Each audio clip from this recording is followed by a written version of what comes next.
मैं ये कहना चाहता हूं, ये बात आपसे आए हम, सरकार को बदलो। हरियाणा में सरकार कैसे बदलेगी? पहले पार्लियामेंट में कांग्रेस जिताओ, फिर हरियाणा में जिताओगे, जब भी तो बदलेगी सरकार। तो आपसे पूछ सकते हैं, या मैम की भूमि पे कह के जा रहा हूं, और जो मैं कहता हूं कहते हैं वो करते हैं। आपसे पूछ सकते हैं, भाई अच्छा सरकार तो बदल जाएंगे, ये बताओ थारी सरकार आ गई तो क्या करोगे? तो मैं 5-6 बात कह के जा रहा हूं, और तो बातें बाद में आएगी हमारे घोषणा पत्र, लेकिन 5-6 बात के कह के जा रहा हूं। बाकी काफी कुछ उदयभान जी ने बता दिया। तो हमारी सरकार आएगी तो भाई क्या करेंगे हम? भाई हमारी सरकार आते ही जो बुजुर्गों की पेंशन है वो 6,000 रुपए महीना बूढ़ेगा और 6,000 रुपए महीना बुढ़िया का, घर में 12,000।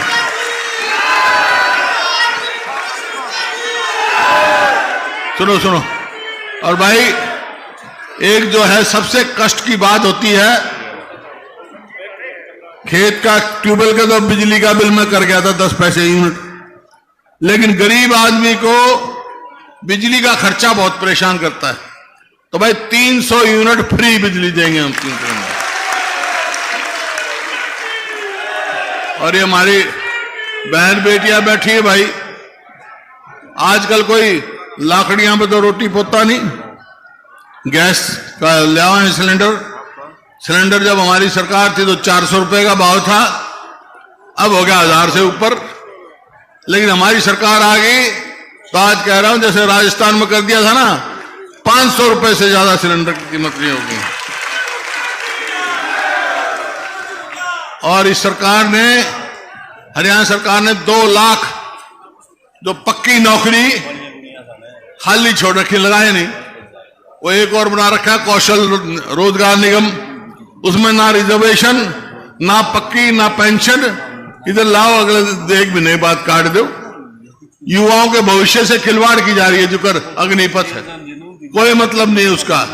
अरे पहले तो फौज में भर्ती होते, क्या करता है, छोरा भर्ती हो जाता, यूं था भाई अच्छी जगह जाएगा, बच्चे पढ़ेंगे, पेंशन आएगा, तो भर्ती होते सगाई आने लग जाती थी।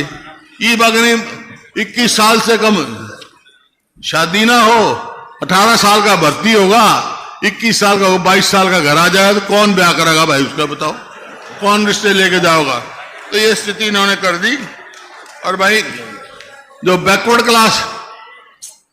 क्लास का क्रीमी लेयर जो हमारे समय में 6 लाख था, नहीं इनने कर दिया, उसको बढ़ा के घटा दिया, 8 लाख से 6 लाख कर दिया। हमारा समय आएगी सरकार तो 10 लाख करेंगे ताकि उनको फायदा भी हो, उनको फायदा हो। और जो ये एक बात कह रहा हूं, आपको याद होगा जब मैं 2005 में मेरे को मौका दिया आपने, तो उस टाइम यही हालात थे कानून व्यवस्था की, अपराध की।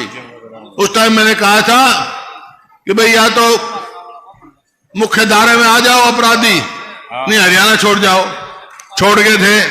आज कह के जा रहा हूं, वहां बहन की भूमि पर अगर हमारी सरकार बन गई तो गुंडों को हरियाणा में नहीं रहने देंगे, उनको बाहर करेंगे।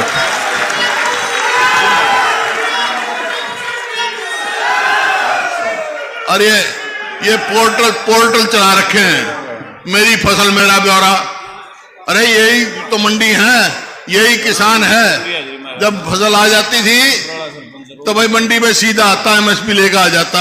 ये बाट देखेगा कब नंबर आओगा, पोर्टल में नंबर आओगा। ये सब बेकार के पोर्टलों का हम खत्म करेंगे। किसान की कहते दुगनी आमदनी करेंगे, आमदनी का दुगनी करी, लागत कर दी। क्या भाव डीजल का था उस टाइम, क्या भाव खाद का था, क्या भाव आज कीटनाशक दवाइयों का है, लागत तो दुगनी कर दी, आमदनी कहां से दुगनी होगी? तो ये है भाई। और गरीब आदमी के 100-100 गज के प्लॉट दिए थे हमने, 4 लाख के करीब। एक किसी को मिला हो तो बता दो 9-9.5 साल में, तो भाई वो फिर 100-100 गज के प्लॉट देना शुरू करेंगे, हम वो लागू करेंगे हैं। हाँ। और कर्मचारियों का ओल्ड पेंशन लागू स्कीम करेंगे कर्मचारियों के लिए।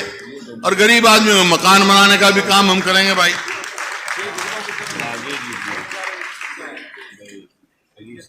और जो पीले कार्ड हैं, इनका भी तमाशा कर रखा है इनने। हर गरीब आदमी का पीला कार्ड बनवाओगे, हर आदमी का जो है, ताकि सबको भला लाभ हो। ये क्या इन्होंने तमाशा कर रखा है। और भाई खिलाड़ियों का पदक लाओ, पद पाओ, वो ही नीति चालू कराएंगे ताकि हमारे बच्चों का भविष्य बढ़े, आगे बढ़े, पक्की नौकरी दे। कर ये बातें हैं। लेकिन अब करूंगा मैं अपनी और आपकी बहन की बात। देखिए, काफी कह दिया, अजीत दीपेंद्र ने भी कहा, दांगी साहब ने भी कहा, और प्रत्यक्ष को प्रमाण की जरूरत नहीं होती भाई। आज जो मैं यहां खड़ा हूं, मैं सांसद भी रहा, आपकी सेवा का मौका भी मिला। अगर मैं इस स्थिति में पहुंचा हूं तो मैं कोई नहीं संकोच कह सकता हूं, उसमें महम का सबसे बड़ा हाथ है भाई। कैसे है? क्योंकि 91 में जब मैं चुनाव लड़ रहा था तो पहले तो दांगी साहब पे जो जिस प्रकार से यहां बैसी गांव में मैं आया, जब लाश पड़ी थी, वो दिन मैं याद नहीं कराना चाहता। मेरे को तकलीफ थी उस टाइम, इतनी जाति हो रही है। तो खैर चुनाव आया 91 का, मेरे से राजीव गांधी जी ने पूछा। उससे पहले जब महम का हुआ तो एक बात बताना चाहता हूं कि आज कांग्रेस के नेता है राहुल गांधी। उस समय राजीव गांधी आए थे, इनके पिताजी और राहुल गांधी साथ थे। उन्हें देखा महम में क्या हुआ था। बात तो ठीक है। तो ये सब मालूम है, प्रत्यक्ष को प्रमाण की जरूरत होती। तो मैं तो ये कह रहा हूं भाई, 91 का चुनाव आया तो इस वास्ते मैं कह रहा हूं, उसमें सबसे बड़ी जीत महम हल्के ने दिवाई थी मेरी। और वही कारण जीत का बना था भाई, वही कारण जीत का बन गया। तो आज फिर वही मौका आ रहा है। आप में शक्ति है, बदलाव की शक्ति आप में, वही समय आया। अगर आप चाहते हो कि आपका भविष्य हो, उज्जवल हो, आगे जाए, तो भाई एक बात कह के जा रहा हूं मैं, ये चुनाव आएगा पहले पार्लियामेंट का, बाद में असेंबली का आएगा। असेंबली में जब बात बनेगी जब पार्लियामेंट में जीत जाओगे, समझे नहीं, अपनी सरकार बनानी। तो एक बात कह के जा रहा हूं मैं, अभी कोई चर्चा थी यहां से, शायद दांगी साहब ने कहा हो कि महम की इज्जत जब रहेगी जब कलोई से भी ज्यादा वोटों से जिताओगे आप दीपेंद्र को, ये थी ना बात।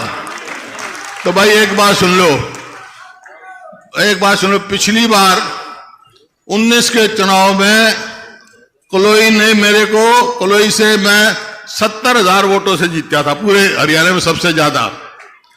तो भाई इनके महम अजीत दीपेंद्र को, यहां से कांग्रेस के उम्मीदवार जो दीपेंद्र जी को कितनी वोटों से जिताओगे भाई तुम?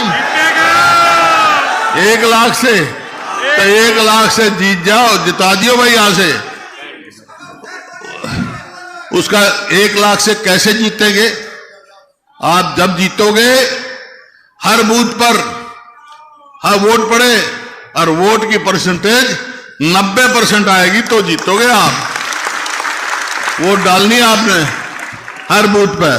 तो एक बात सुन लो भाई, 1 लाख से यहां जिता दियो, फिर आगे जो है असेंबली चुनाव आएंगे। एक बात मैं कह के जा रहा हूं, पार्लियामेंट में 1 लाख से जिता दियो मैम, और भाई फिर विधानसभा में जा दियो तो हम क्या करेंगे भाई, थारी सरकार मैं बनवा दूंगा।